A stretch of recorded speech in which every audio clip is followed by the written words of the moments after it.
Ahora, estos temas se hacen muy candentes, sobre todo en la medida en que hay operaciones militares conjuntas con países que sí tienen municiones en racimo. Y eso será algo que es algo que ha generado mucha polémica, ¿sí?, a lo largo del proceso de Oslo. Entonces hay serias implicaciones que se deben de tomar en cuenta, y por eso el que avance este proceso, aun cuando en nuestra región no haya este tipo de armas, me parece algo muy positivo. En términos de solidaridad internacional, de pertenencia a este concierto de naciones, es importante también la participación de los países latinoamericanos y hacer valer su presencia, y que su voto valga, por así decirlo, que en el momento en que firmen, saben que están acelerando el proceso para que este tratado entre en vigor, ¿sí? Entonces, aquí la presencia latinoamericana es importante, porque además muchas veces se actúa de una manera muy cercana. En este proceso, los países latinoamericanos tuvieron cierta cercanía y un trabajo en conjunto en ciertos puntos. Entonces, eso es importante, ¿no? En términos de solidaridad internacional, también ahí es donde incide mucho la presencia latinoamericana. Ahora, también quiero decir que no se puede obviar, obviamente, valga la expresión, no se puede obviar los factores geoestratégicos, por supuesto, no se pueden obviar, y que de ahí puede haber tenga repercusiones en el avance o en el retroceso de un tratado. Si Brasil no firma, entonces ¿cuál es la reacción de Argentina en ese sentido, o de Venezuela? No lo sé, pero obviamente que existen las relaciones, estas implicaciones estratégicas en las regiones y a nivel internacional, y eso desde luego que no se puede dejar de lado, pero existe también la realidad militar, técnica, que ha sido tomada en cuenta de manera constante a lo largo de este proceso, porque muchos ejércitos, hubo la presencia de muchos expertos militares que indicaban que estas armas, que hay otras posibilidades, que estas armas muchos militares ya no las quieren en sus arsenales porque son armas estigmatizadas que tienen grandes riesgos para la población civil. Entonces, son situaciones interesantes que nos dicen que estos procesos no se dan unilateralmente, que se necesita el intercambio de puntos de vista desde los gobiernos, la sociedad civil, la academia. Y esto ha sucedido aquí. Es un proceso que apenas comienza, si bien a partir de la firma el 3 de diciembre, de aquí podemos pensar que apenas comienza.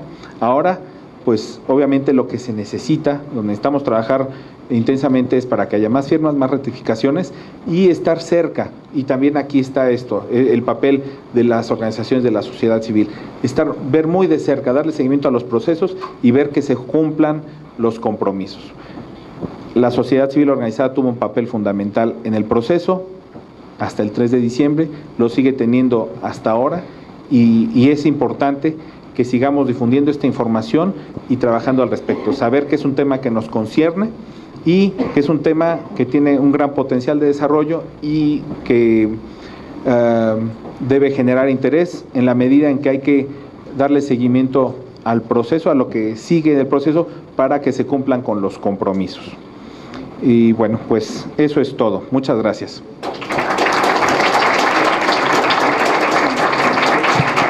Muchas gracias, Héctor.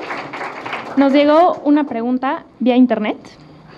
¿Cuál es la viabilidad de hacer que estas compañías asuman los costos de producción de los materiales o armas defectuosos? Esto es, no haber explotado en el momento que fueron construidas. Bueno, aquí yo ampliaría este aspecto para decir, ¿cuál es la responsabilidad de los productores y de quienes transfieren las armas? ¿Sí? Porque hablamos de la responsabilidad del usuario final, del que hace el bombardeo. Y aquí estamos viendo que son armas que generan este daño, que tienen este potencial inherente. Entonces, ahí la pregunta es, ¿dónde termina la responsabilidad? ¿Sí? ¿Cuál es la responsabilidad de quien hace las transferencias de armas? ¿Cuál es la responsabilidad de los productores, de las compañías transportistas, de los bancos que están involucrados? Entonces, yo ampliaría más bien eso, este tema, y presentándolo con esta otra pregunta: ¿dónde termina o dónde comienza más bien la responsabilidad. Quienes finalmente lanzan esa munición sobre un territorio, o desde quienes las producen y los que las están transfiriendo. ¿Sí? Tenemos una pregunta más. ¿Cuál es el periodo de vida activa de una munición en racimo que no explotó en el momento del lanzamiento? Bueno, les digo que desde el 68 se estuvieron lanzando municiones en racimo en el sureste de Asia y la contaminación sigue. Entonces estamos hablando de más de 40 años, ¿no?, en las cuales estas armas siguen causando daño y su potencial para seguir causando daño prevalece. Entonces, si nos basamos en esa experiencia, podemos ver que son armas que una vez liberadas, están contaminando el terreno, pueden durar décadas causando daño. Y nos acaba de llegar una más por chat. Sí. Es de la Asociación Juvenil de Estados Internacionales, AC. ¿Cuáles son las acciones tomadas a nivel educativo en la región? Bueno, ya decía que la participación de la sociedad civil en estos procesos es fundamental. Entonces, la educación, la sensibilización ha sido un elemento clave dentro de la campaña llevada a cabo por la Coalición Mundial contra las Municiones en Racimo, la cual yo tengo el gusto de representar aquí en México. Entonces les puedo decir que a nivel mundial se llevan a cabo actividades distintas para generar sensibilización y llevar a cabo procesos de educación para el desarme y por supuesto el cabildeo. Y muchas actividades, incluso de sensibilización y educación, se han llevado a cabo de la mano de gobiernos, de instituciones académicas. De hecho, bueno, comento que hace un par de semanas tuvimos aquí en México un pequeño curso sobre municiones en racimo entre la Coalición Mundial contra las Municiones en Racimo y el Movimiento Mexicano para la Paz y el Desarrollo, MONPADE.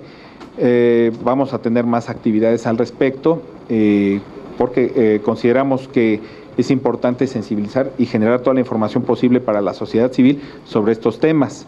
Esta acción se llevó a cabo durante la Semana de Acción Global contra las Municiones en Racimo, o sea, simultáneamente se llevan a cabo actividades de este tipo a lo largo y ancho de nuestro continente y en el resto del mundo. Muchas gracias, Héctor. Nos llegaron más preguntas, pero las pondremos